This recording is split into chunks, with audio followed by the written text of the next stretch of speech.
Yes, you man, what you guys saying? I'm Nini FC, this is Blue Lions TV, and welcome to another news daily video. And boys, there's a lot to talk about in today's news daily video. I'll be breaking down the interest from Juventus and Barcelona and Willian. I'll be talking about our first potential signing that we could be making this January. I'm going to talk about the club's negotiations with media production companies. I'll be talking about surprising contract renewal talks from a player that's already recently signed a new deal. And of course, I'll be talking about the new coach brought into the first team setup, and the story with Ike Ugbo, and the crazy story involving Ugbo and his loan club. The situation's all mad. But before I get into things, you guys never forget to smash the like button. For today's video, help me get over 2,000 likes, and because I am getting bigger now, I do need to become a lot more ambitious, and I'm getting closer to getting 2k likes more regularly, so if you guys want to help me out, never forget to smash that like button. Now we move into the first story, starting with Willian, and to make things more digestible, I'll break things down into two parts. Barca interest, followed by Juventus interest, meaning that we'll start with the Barca interest first. And this story has been brought to you guys by Mundo Deportivo. I read their article and they gave us the backdrop in regards to Barca's long-term interest in Willian. Now Barca have been monitoring Willian for a long time. It started when Pep Guardiola was the manager at Barcelona, and that was when Willian was still at Shakhtar. Now at the time, Barca were considering making a move for Willian. Now due to circumstances at the time, Barca couldn't prioritise the signing of Willian. Instead, they had to move for a centre-back, and they targeted Willian's teammate and FM08 legend himself, Luginski. If you guys know, you know. Now, of course, over the past previous seasons, Barca have tried to sign Willian on a permanent. Now, at the time, reports that Barca made 60 million bids for Willian that we rejected were completely false.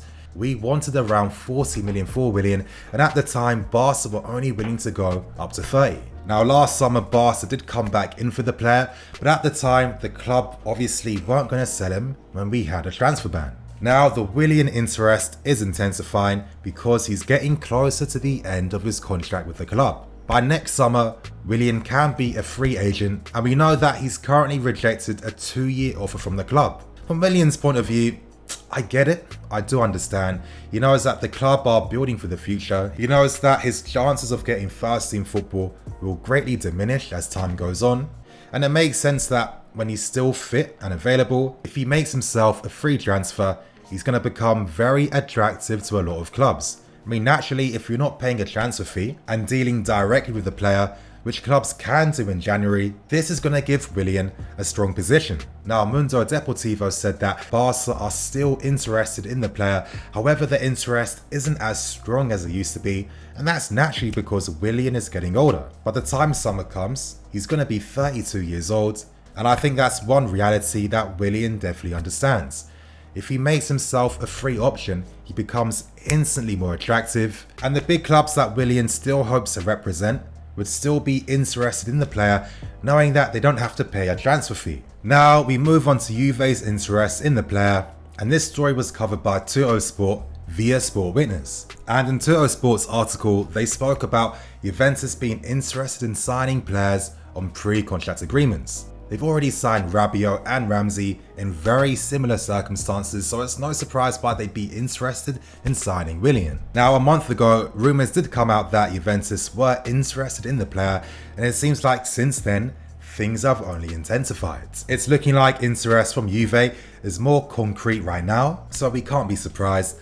By the time it comes to January, Willian could be potentially talking to Juventus. As I'm stressing, it's looking clearer and clearer that this could be Willian's final season at the club. When January arrives, we'll get clearer answers because during that time, and due to the Bosman ruling, Willian would be free to talk to other clubs to pick his next best destination. As I said, the fact that he didn't agree to signing that 2-year offer given to him really sums up his future at the club right now, and we're going to get our final answers very soon. Now, before I continue on with the other story for today, today's video is brought to you by the OneFootball app.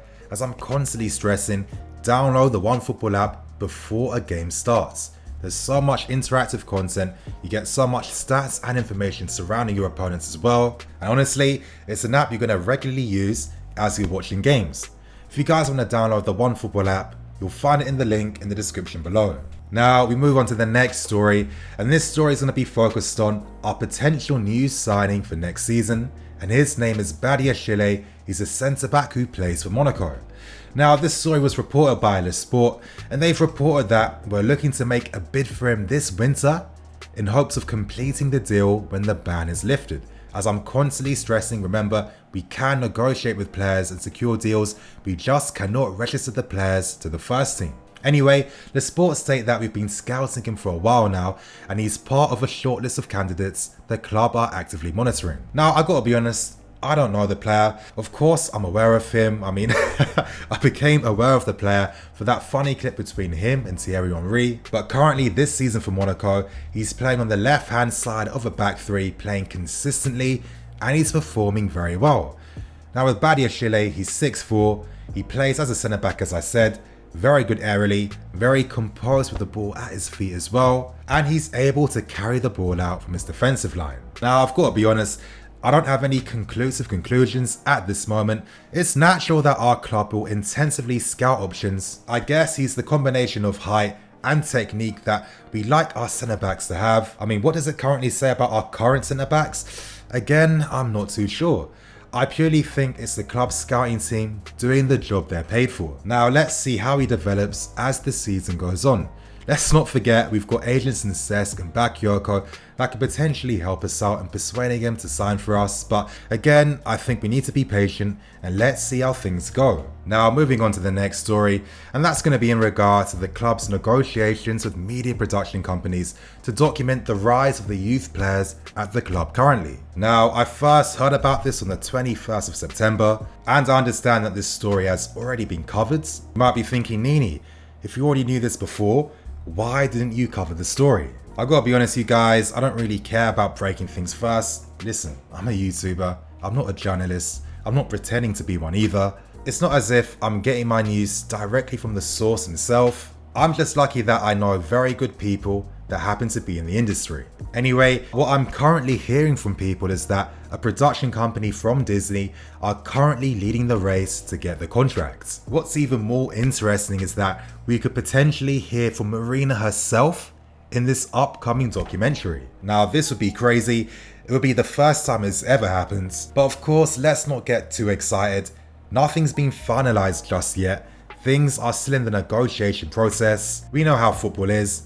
In the best case scenario, Marina would be part of this documentary, but who knows what's going to happen as the season goes on. Now, I'll give my thoughts and opinions, and honestly, this is the right PR move that we need to make as a club. Now, you guys would have heard me speaking about how we need to rebrand the face of this club. I've spoken about this for time and time and time, and now is the perfect time to really rebrand the club due to how we're using a young generation. I mean, think of the storylines.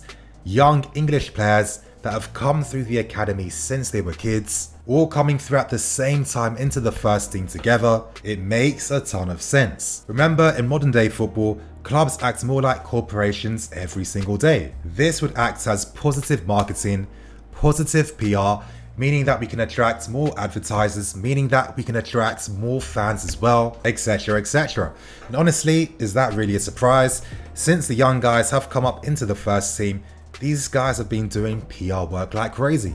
For example, Mason Mount, I feel like I'm seeing a new Mason Mount video every single week on YouTube, and now feels like the perfect time to bring in a production company to film the process. I still can't stop thinking about storylines. I mean, a London club with young English players that will most likely one day dominate the national team. All I'm hoping for is that Marina actually does participate in this documentary. I think this would be a pivotal move PR-wise to really let the world know that Chelsea Football Club is completely different these days. You guys have heard me talk about the future time and time again on this channel.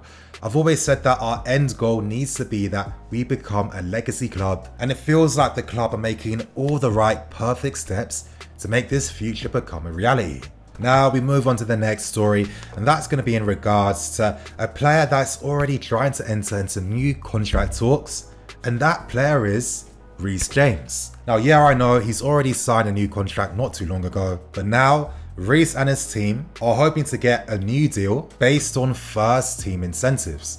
I mean, for example, we've all played Football Manager. We know that if you offer a contract to a new signing, there's different tiers, key player tier, first team, squad rotation, etc, etc.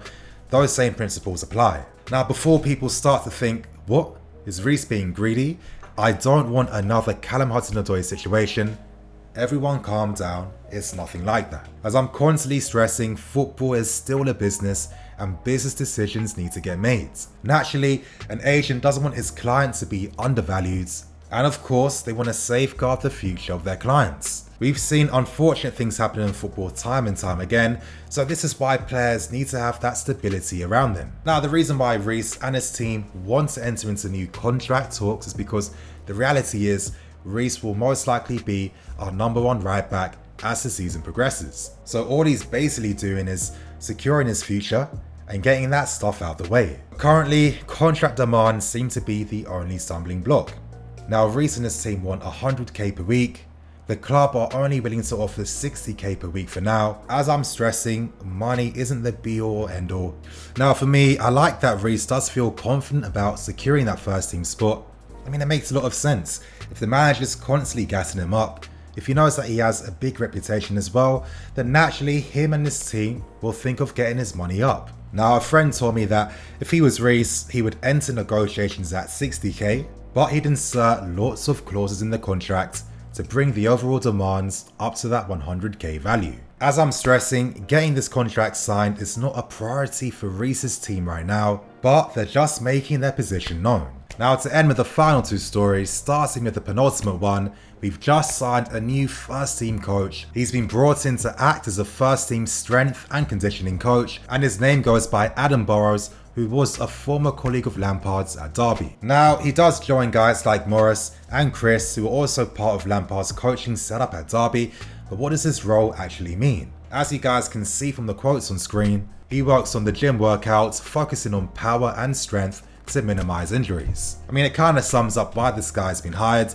We've had so many players breaking down recently, and his appointment does make a lot of sense when you consider that we're playing a much more high intensity style of football that maybe a lot of these guys aren't fully accustomed to just yet. More work needs to be done to get these guys up to full optimum strength, and we're seeing Lampard continuously fine-tuning the team in all different aspects. Now, to end things with a final story for today, and you guys, it is a bit of a mazza.